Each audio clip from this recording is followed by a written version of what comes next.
Hello friends, my name is CA Yogesh Raheja and I welcome you all to our YouTube channel RGR Professional Bulletin.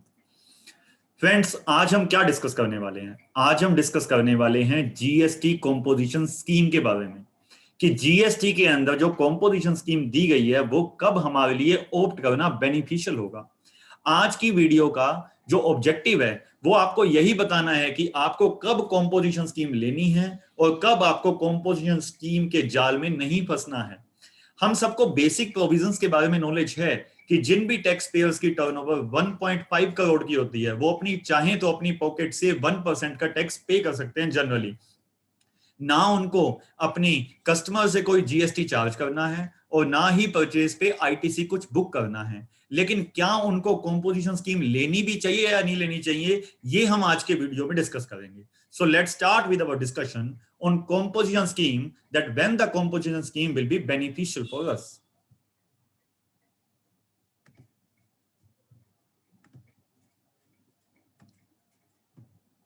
So composition scheme का जो concept है वो small and medium size tax payers के लिए लाया गया है ताकि उनको कंप्लायंस का बर्डन ना लेना पड़े, उनको मंथली बेसिस पे अपनी जीएसटीआर 1 फाइल ना करनी पड़े, उनको इनपुट टैक्स क्रेडिट के झमेले में ना फंसना पड़े और टैक्स इनवॉइस रेज करके टैक्स चार्ज ना करना पड़े। तो एक इजीएस्ट स्कीम लेके आई जीएसटी लॉ में composition scheme small tax payers के लिए।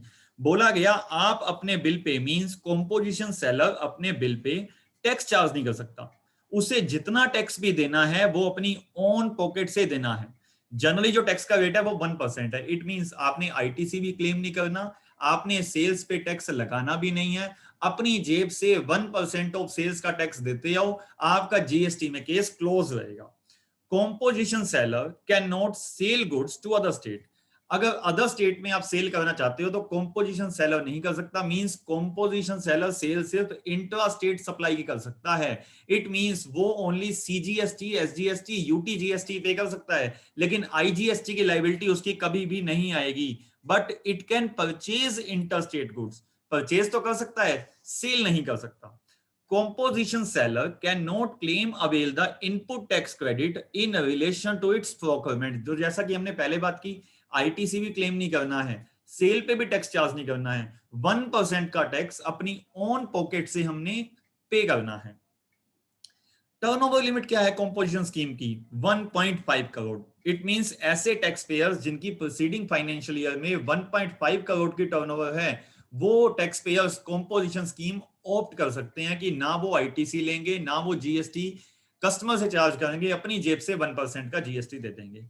कुछ स्पेसिफाइड नॉर्दर्न ईस्टर्न स्टेट्स और उत्तराखंड में ये लिमिट 75 लाख की भी है। Who should actually avail the scheme? Example by example देखेंगे कि ये स्कीम एक्चुअली में किसको लेनी चाहिए।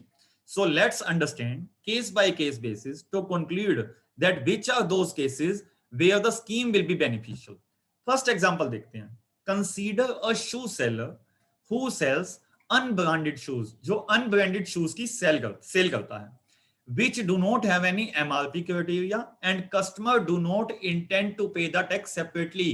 उसका एक प्राइस है 1000 रुपीज का शू, 1500 रुपीज का शू, 2000 रुपीज का शू, और उसे उतने ही अमाउंट में अपने कस्टमर को देना पड़ता है। कस्टमर अलग से उसको जीएसटी का पैसा नहीं देता। He is having a profit margin of 50%। उसका प्रॉफिट मार्जिन 50% का है, यानी अगर वो 1000 रुपए का कोई शू परचेज करके लाता है तो उसको 2000 रुपए में बेच देता है। 2000 रुपए का प्राइस अब इंक्लूसिव ऑफ जीएसटी माना जाएगा क्योंकि कस्टमर हमें अलग से इस पे जीएसटी पे नहीं कर रहा। Suppose the normal GST rate is 12% and the composition tax rate is 1%, the total sale are ₹1 crore. जो उस सेलर की टोटल सेल है वो 1 करोड़ रुपीस की है और जो परचेज है वो 50 लाख रुपीस की है फाइनेंशियल ईयर 21-22 में। आपको बताना है कि कॉम्पोजिशन स्कीम उसे लेनी चाहिए या ना लेनी चाहिए। सबसे पहले तो क्या वो कॉम्पोजिशन स्कीम ले सकता है? उसकी टर्नओवर 1.5 करोड़ से कम है, वो कॉम्पोजिशन स्कीम ले सकता है। क्या वो उसका कस्टमर जीएसटी उसको अलग से पे करता है? The answer is no. Question में बताया गया है हमें इस केस में कि customer do not intend to pay the tax separately. इसका मतलब उसे अपनी ओन पॉकेट से ही पे करना पड़ता है। Since the customer do not intend to pay the tax separately, hence the shoe seller is required to pay the tax from his own pocket only after grossing up the sales amount. In case the shoe seller opt for composition scheme, अगर वो शू का seller composition scheme opt करता है तो उसकी total sale है 1 crore rupees की, और 1% का टैक्स उस पे अपनी ओन पॉकेट से उसको पे करना पड़ेगा। It means his cash outflow will be ₹1,00,000। तो शू सेलर का कैश आउटफ्लो 1,00,000 रुपीस का होगा। 1,00,000 रुपीस दिए, केस क्लोज हो गया। अब देखते हैं दूसरा केस, अगर वो कॉम्पोजिशन स्कीम नहीं लेता है तो क्या होगा। सेल्स पे उसको टैक्स कलेक्ट करना पड़ेगा 1 करोड़ इनटू में 12%। हम इसको ग्रोसअप करके देख सकते हैं, लेकिन मैंने इस एग्जांपल को इजीएस्ट वे में बताने के लिए इसको ग्रोसअप नहीं किया है। सो 1 करोड़ की सेल पे उसको 12% का टैक्स पे करना पड़ेगा।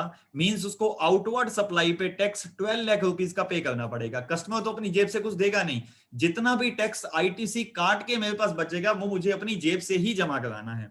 सो 1 करोड़ पे 12% का जीएसटी रेट लगा के 12 लाख की होगी outward tax liability, less ITC booked by the shoe seller on purchases. Purchases पे कितना आईटीसी बुक किया उसने, 50 लाख रुपीस पे 12%, इट मीन 6 लाख रुपीस का। 12 लाख रुपीस का आउटवर्ड सप्लाई पे टैक्स है, 6 लाख रुपीस का आईटीसी मेरे पास पड़ा है। इट मींस मुझे 6 लाख रुपीस अपनी जेब से देने पड़ेंगे, क्योंकि कस्टमर ने मुझे सेपरेटली जीएसटी नहीं देना। कॉम्पोजिशन स्कीम लूंगा तो 1 लाख रुपीस पे करने पड़ेंगे, कॉम्पोजिशन स्कीम नहीं लूंगा तो 6 लाख रुपीस पे करने पड़ेंगे। इट मींस इस केस में कॉम्पोजिशन स्कीम लेना बेनिफिशियल है उस शू सेलर के लिए। इसी एग्जांपल में हम अगर ये मानते हैं कि उस शू सेलर का प्रॉफिट मार्जिन 10% का है एंड जीएसटी का रेट 5% का है under normal scheme, and purchase amount 90 lakh rupees की है कंसीडरिंग 10% प्रॉफिट मार्जिन, तब बताइए उसको कौन सी स्कीम लेना बेनिफिशियल होगा। अगर वो कॉम्पोजिशन स्कीम ऑप्ट करेगा तो उसका कैश आउटफ्लो 1 लाख रुपीस का ही होगा जैसे पहले था, क्योंकि परचेज पे डिपेंडेंट नहीं है, वो सेल पे डिपेंडेंट है। आपकी 1 करोड़ रुपीस की सेल है तो आपको 1% का टैक्स अपनी जेब से देना पड़ेगा। In case the shoe seller does not opt for composition scheme, तो कितना टैक्स वो कलेक्ट करेगा, कलेक्ट अब अलग से तो उसको कुछ देना नहीं, उसने अपनी जेब से ही पे करना है। तो 1 करोड़ रुपए की सेल पे 5% का जीएसटी मींस 5 लाख रुपीस उसकी आउटवर्ड सप्लाई पे टैक्स बनेगा। और उसने आईटीसी कितना बुक किया होगा, 90 लाख रुपीस की परचेज पे 5% का आईटीसी उसने बुक किया होगा 4,50,000 rupees. It means net cash outflow उसका होगा 50,000। सो जैसे ही प्रॉफिट मार्जिन बदला या जीएसटी का रेट बदला, हमारा आंसर बदल गया। तो हमने क्या देखना है, हमने ये देखना है कि उसका प्रॉफिट मार्जिन कितना है, इनटू में जीएसटी रेट कितना है। जो ये परसेंटेज निकल के आएगा वही तो टैक्स हम वैल्यू एडिशन पे देंगे। अगर वो टैक्स और कॉम्पोजिशन का टैक्स जो हमारा लोअर बनेगा, हम उस स्कीम को ऑप्ट कर लेंगे। मुझे लगता है मेरी बात आप सब लोगों को समझ में आ गई होगी। तो इस एग्जांपल में कॉम्पोजिशन स्कीम बेनिफिशियल नहीं होगी, नॉर्मल स्कीम में रहना बेनिफिशियल होगा। इन द सेम एग्जांपल 1 और 2, consider the shoe seller is having any MRP based selling system and customer intend to pay the tax separately। इस एग्जांपल में customer हमें separately tax पे कर रहा है। अगर कस्टमर हमें सेपरेटली टैक्स पे कर रहा है तो सेलर की तो कोई अपनी जेब से पैसा देने की जिम्मेवारी ही नहीं बनेगी। It means composition scheme her case में लॉस वाली होगी, कभी भी हमें कंपोजिशन स्कीम लेके बेनिफिशियल नहीं होगा अगर कस्टमर हमें सेपरेटली टैक्स देता है। क्यों? क्योंकि लास्ट में टैक्स का बर्डन तो कस्टमर पे ही पड़ना है। अगर कस्टमर उस बर्डन को एडिशनली एक्सेप्ट करता है तो उस केस के अंदर हमें कंपोजिशन स्कीम लेके अपनी ओन पॉकेट से टैक्स देना ही क्यों है। Since MRP based taxation is there, hence the shoe seller will charge the tax from the customer and pay the same to the government. Hence in this case, irrespective of the profit margin, the tax will be borne by the purchaser and hence normal taxation system will be more beneficial।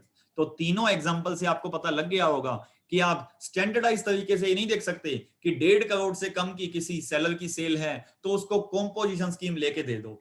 ये चीज कभी कभी benefit में और कभी कभी loss में भी रह सकती है। तो आपको केस बाय केस बेसिस पे देखना पड़ेगा कि किन केसेस के अंदर ये स्कीम बेनिफिशियल होगी और किन केसेस में इस स्कीम का कोई भी बेनिफिट नहीं होगा। So based on the above discussion we can say that the following points needs to be considered before opting any of the above scheme। सबसे पहले हम देखेंगे क्या कस्टमर की विलिंगनेस है जीएसटी सेपरेटली पे करने की। अगर है तो हम नॉर्मल स्कीम में रहेंगे, नहीं तो हम कॉम्पोजिशन स्कीम में जाएंगे। प्रॉफिट मार्जिन कितना है, गुड्स ब्रांडेड है या अनब्रांडेड गुड्स हैं। ये सब एग्जांपल्स देख के आपको ये पता लगा होगा कि आप प्लेन मैनीना तरीके से ही नहीं सोच सकते कि आपको कॉम्पोजिशन स्कीम लेनी चाहिए या नहीं लेनी चाहिए। आपको एग्जाम्पल बेस पे हर केस को स्टडी करके देखना पड़ेगा। आशा करता हूं आपको ये वीडियो यूजफुल लगा होगा। अगर आपको ये वीडियो अच्छा लगा तो आप वीडियो को लाइक, कमेंट और शेयर जरूर कीजिए। और अगर आपको रेगुलर अपडेट्स ऐसे ही लेने हैं तो आप हमारे चैनल को सब्सक्राइब कर सकते हैं, RGR professional bulletin. Thank you so much.